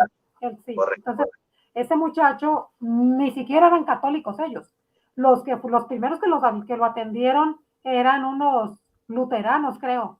Unos pastores luteranos o sacerdotes, no sé qué son, ellos los luteranos, pero ellos iban a hacer oración. Entonces, no pudieron y lo refirieron con la iglesia, con los sacerdotes, que un sacerdote no pudo, pero luego se acercaron al que realmente sí pudo exorcizarlo, ¿no? Entonces me refiero a esto, es ahorita que menciona también lo que el demonio les dice, ¿por qué no ataca a María? No ataca a María, ¿por qué? Porque Jesucristo no se lo permite. Entonces, así los protestantes, pues, o sea, todos los protestantes, porque estos que no pudieron quitarle el demonio a este muchacho de la película El Exorcista, que fue un caso verídico, así los protestantes, o sea, atacan a María porque realmente desconocen por completo todo lo referente al mismo Cristo, al mismo Dios, no, ya no tanto de María, desconocen realmente todo lo de Jesucristo, todo lo de Dios, pues tanto y porque no tienen la fe suficiente como para creer en María, sabiendo, o sea, ignoran ellos que ellos piensan que con creer en María se van a condenar, y esa es la falta de conocimiento. Así es. La falta de conocimiento. Entonces, yo tengo unas preguntas que le voy a hacer, no le voy a hacer mucho, le voy a hacer una que otra nada más. Nada más déjeme buscarla aquí porque aquí la tengo. Ya nos dijo qué es esto. ¿Qué es? Le voy a hacer dos preguntas, pero una es, ¿qué es el infierno? ¿Qué es el infierno? Sí. Ya, bueno, es que mire, hay que entender por la palabra infierno todo un contexto histórico, incluso sociológico, cultural. Miren, recordemos que Jesús, cuando está en la tierra, llevando a cabo su ministerio, él utiliza, pedagógicamente hablando, imágenes para que la gente pueda entender. ¿Qué dice el Señor? Allá donde la fosa, donde el gusano nunca muere, donde el crujido y rechinar de dientes, donde el fuego nunca se apaga. Cerca de la muralla de Jerusalén existía un valle llamado el Valle de Ben-Hinnom, o llamado el Rabadí. En ese valle, que era una fosa común, donde antiguamente los idólatras arrojaban cadáveres de niños y animales que eran sacrificados a los ídolos, los arrojaban en esa fosa común. Esa fosa común estaba impregnada de tierra caliza y había fuego, candela para quemar esos cadáveres. Ahí eliminaban moscas de los cadáveres que no se consumían en principio. Entonces, eso siempre estaba prendido. Jesús utiliza esa imagen que él puede ver ahí para referirse al infierno. El fuego que nunca se apaga, el crujido y rechinar de dientes, porque mucha gente antes de asesinarlo iban agonizantes allá y gritaban, ¿sí? El gusano de la carne en descomposición. Jesús va a utilizar todo eso, esas imágenes para hacer una referencia del infierno. Pero en el infierno hay gusanos, hay fuego. No, eso no lo hay. Porque el infierno, y aquí voy a citar al padre Fortea para que no me crucifiquen solo a mí, porque yo sé que hay hermanos que hablan de la literalidad del fuego en el infierno. Dice el padre que allá no hay fuego que queme. ¿Por qué? Porque es todo espiritual. ¿Sí? Es verdad que tenemos un cuerpo, pero es un cuerpo glorioso, y un cuerpo glorioso es un cuerpo espiritual. Entonces no hay un fuego que queme un cuerpo espiritual. Es decir, y dice el catecismo, por si acaso, que el infierno es un estado espiritual del alma que consiste en la ausencia absoluta de Dios. No se pueden dar detalles porque evidentemente, al menos yo no he estado allá como para saber qué es, pero en todo caso, lo que se puede decir que es la ausencia absoluta de Dios. Es como una oscuridad eterna. Y que eso es mucho más doloroso, mucho más atormentable que las imágenes que incluso Jesús nos enseñó. Porque es perder la gracia por toda la eternidad y al mismo tiempo saber que nunca más contemplaremos al Señor, jamás. ¿Recuerdan ustedes cuando Jesús está en la cruz, agonizante, ¿no? Y Jesús dice, Dios mío, ¿por qué me has abandonado? A este texto se presta para muchas interpretaciones. En una puede estar rezando un salmo, ¿sí? Porque corresponde también a un salmo, ¿sí? Pero recordemos que quien está en la cruz es Jesús hecho hombre, Jesús hombre como tal. Y Jesús además lanza una frase que dice, Dios mío, ¿por qué me has abandonado? Ese momento que Jesús experimenta de absoluta ausencia de su Padre, que en verdad nunca su Padre lo abandonó, pero en ese como hombre que está pensando, que el Dios lo ha abandonado, es cuando dice también el catecismo y descendió a los infiernos. No sé si me hago entender. Es decir, el infierno es la ausencia de Dios. Hay gente que vive su infierno aquí. No estoy diciendo que después de la muerte no existe el infierno, por supuesto. Pero incluso aquí en la vida uno puede hacer la antesala del infierno cuando uno vive sin Dios. Vive en completa oscuridad. Aquí mismo también podemos hacer un cielo que es la antesala de la eternidad que vamos a vivir con Dios. Cuando vivimos en gracia, vivimos con el Señor siempre. Pero, resumen, hablar de un infierno como un fuego que verdaderamente quema, tormenta, teológicamente no es así. Ahora, porque a mí me gusta poner todos los puntos, no para dejarlos más confundidos, sino para que cada uno analice. Hay santos, beatos, que han tenido imágenes, sueños, visiones, donde han visto el infierno con fuego, atormentando a Hitler, a Nerón, a no sé cómo, ¿ya? Son visiones que han tenido ciertos santos. Entonces yo me pregunto, y es algo personal, ¿por qué pasa eso? Yo digo, si Dios le enseña la realidad del infierno a estos santos, pero tal real como es decir, la ausencia de Dios no lo van a entender nunca. Entonces hay que manifestarse de acuerdo a lo que la mente humana puede entender. Entonces recrea todas esas imágenes que el ser humano entiende por infierno, ¿para qué? Para dar, ¿por qué? Porque si a mí me dicen que el infierno consiste en la ausencia absoluta de Dios, ¿yo qué puedo entender? Nada, pues yo no entiendo nada, ¿qué es eso? Yo simplemente digo, Dios no está, pero ¿cómo entiendo por la eternidad y sufrimiento eso? No lo logro entender. Pero si a mí me dicen que hay fuego, que hay candela, que me voy a quemar, que voy a sufrir, entonces lo voy a entender. Y yo no quiero estar ahí. No sé si me voy a entender así, ¿ya? Entonces, por eso, pongo varios puntos. Hay otra pregunta también, ahorita que... Ay, a ver, se me perdió.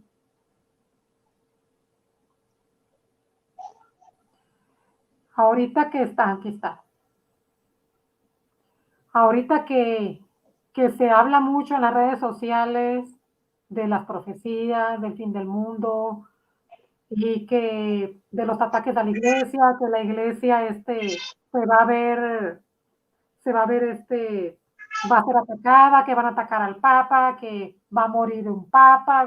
O sea, no sé si ha visto en las redes sociales infinidad también de historias, profecías, o sea, de Fátima, todo eso. Aquí me refiero, voy a llegar al punto. Lo que pasa es que varias profecías hablan que los masones están infiltrados en la iglesia. Por eso es que la iglesia está siendo atacada desde adentro. No lo digo yo, o sea, yo nada más estoy comentando lo que yo he escuchado, porque la pregunta que le quiero hacer, una cosa son los masones y otra es la masonería satánica. ¿Son dos cosas diferentes? Ya, a ver, a ver, no existe la masonería satánica. A ver, antes de que se pongan molestos, miren, ¿qué es la masonería para que entendamos bien? La masonería tiene como los orígenes inciertos. Nadie sabe cuándo nace la masonería. Pero existe una antigua tradición que dice que la masonería nace en el templo mítico de Salomón por Irán Arif, que fue el mítico arquitecto de Salomón. ¿Quiénes eran los masones? La palabra masón significa simplemente albañil, constructor, picapiedrero. ¿Quiénes eran?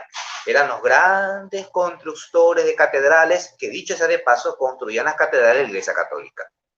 Como se pueden dar cuenta, entre la masonería y la iglesia siempre hubo una armonización laboral creíble. Es más, estos albañiles eran ultramente católicos.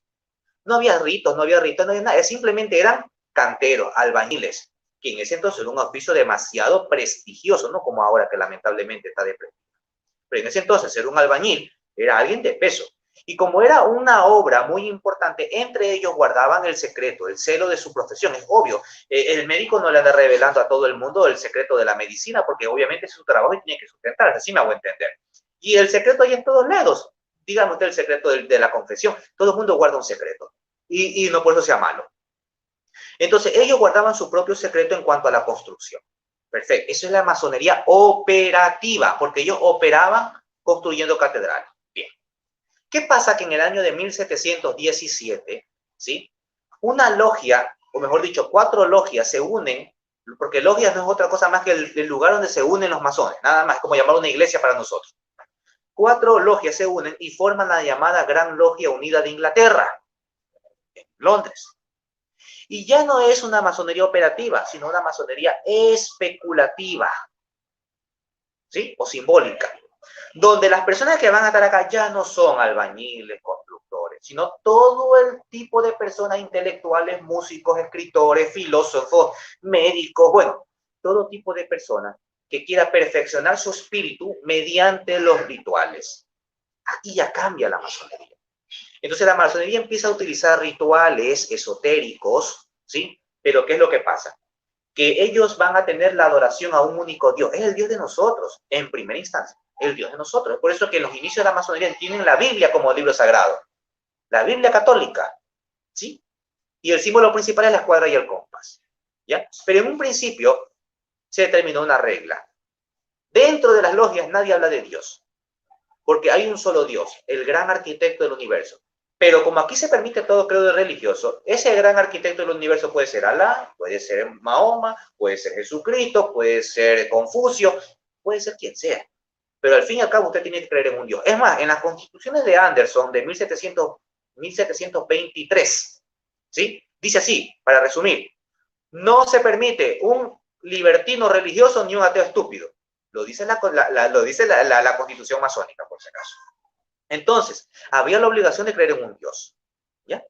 Pero ¿qué pasa? Que como se permitía todo tipo de personas, dentro de las personas que entraban a la masonería también estaban los ocultistas, pues, los satanistas. Teníamos un René Guénon, un Carlos Marx, tenemos un Albert Piqué. Bueno, estos personajes que eran verdaderamente satanistas, como por ejemplo Carlos Marx. Podemos hablar un día del satanismo del padre del comunismo, increíble. Donde él mismo dice que ha hecho pacto con el diablo, pero es increíble eso. Bueno, estos personajes introducen el satanismo dentro de la masonería, pero no es que la masonería tuviera o nace con fines satánicos, no. Es que estos personajes dañan la imagen y empiezan a dañar la imagen de la masonería desde adentro, ¿sí me hago entender? Entonces, dentro de la masonería pueden haber gente satánica, pero eso no quiere decir que ella sea satánica como tal. La filosofía del masón es que mediante los ritos se alcance una perfección espiritual basado en las distintas divinidades. Eso es lo malo para la iglesia, porque la iglesia solo enseña un Dios, pero en cambio se enseñan varios dioses. Ahí está el problema. Pero no es porque sea una secta estrictamente satánica, no es así en realidad. No lo es así. Sí me hago entender. ¿Ya? Ahora, es por eso que la masonería es por eso que la masonería operativa, por ejemplo, e incluso la primera masonería especulativa era altamente católica, altamente clerical. Es más, mira, decimos que la masonería especulativa nace en 1717 y resulta que la primera bula papal del Papa Clemente XII es en 1738. Saquemos la cuenta, ¿cuántos años la iglesia estuvo en armonía con la masonería especulativa, que es la masonería que tenemos hoy en día? ¿Sí? Poco a poco fueron dándose las condenas. ¿Por qué? Porque iban entrando en la masonería personajes que dañaban la institución masónica con el satanismo, con el ocultismo, y no solo eso, sino también con la conspiración hacia la Iglesia Católica. Entonces, hoy en día, ¿cuál es la situación? So pena de excomunión para cualquier católico que entre en la masonería. Es prohibido, no se puede. No se puede. ¿Por qué? Porque ya te van a enseñar otro tipo de espiritualidad que no es la acorde a la fe y a la revelación divina. Es pecado entrar a la masonería. Lo que yo he dicho anterior, por si acaso, bajo ningún concepto puede ser tomado como una flexibilidad para entrar a la masonería. Yo no he dicho nada de eso. Lo que estoy hablando es de la historia. Pero ahora les digo, la iglesia prohíbe so pena de excomunión y tiene razones y de peso fundamentales. ¿Cuáles? Las creencias que ellos te enseñan no son acorde a la revelación bíblica, no es acorde a la revelación del magisterio de la iglesia. No se puede entrar a la masonería. Y que hayan personas que se hayan infiltrado dentro de la iglesia, masones, claro que eso ha habido a lo largo de la historia y lo sigue habiendo para destruirla. Sí, sí, sí que ha habido. Eso es demasiado plausible. Es que hay, es más, hay documentación, eso sí que lo hay. Sí, sí, sí. Bueno, pues muchas gracias, hermano, por sus respuestas. Y sí, pues ya cuando usted tenga otra fecha disponible, pues sí me gustaría mucho que viniera. Podemos tocar pues otro tema de los tantos temas que hay dentro de lo que usted, dentro de su especialidad, dentro de lo que tanto que lee, tanto que estudia, pues son temas muy, muy interesantes, como le digo, que en la iglesia o en las redes sociales no se tocan. Y sí deberíamos, debería tocarse más para que la gente sepa, conozca mejor su doctrina y conozca mejor la Biblia. Porque muchos piensan, yo creo que así, como lo dijo hace ratito, pensamos que no existe Satanás o que todos los dioses, entre comillas, mencionados en la Biblia, solamente eran dioses y ya, eran ídolos. Y no, en realidad, pues unos no eran ídolos y otros pues sí lo eran, ¿no?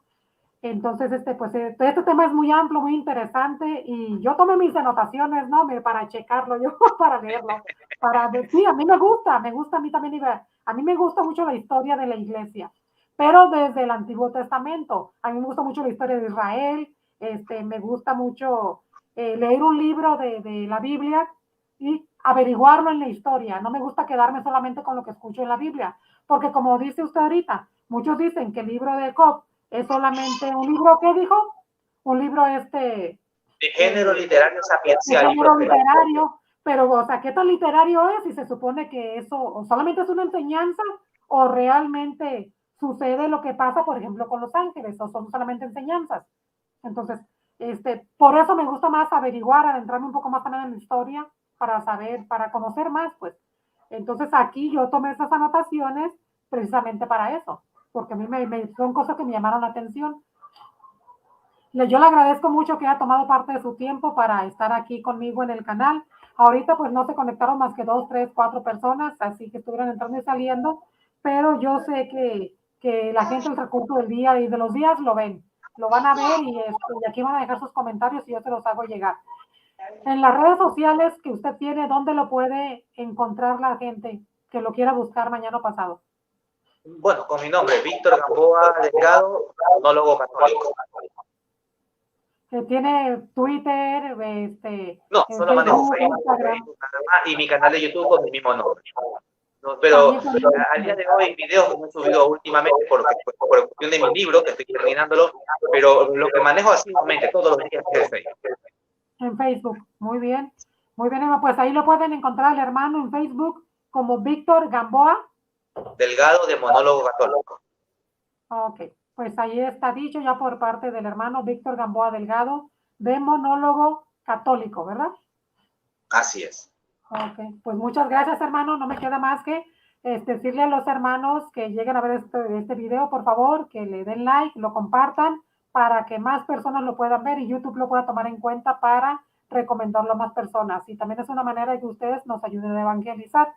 Muchas gracias, hermano. Dios lo bendiga. Muchísimas gracias. Ojalá mañana pasado pueda volver a estar con nosotros. Y a ustedes, hermanos, Dios les bendiga. Muchas gracias y sería hasta la próxima.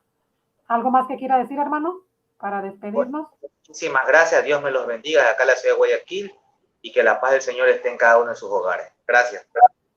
Muchas gracias. Dios les bendiga. Vámonos.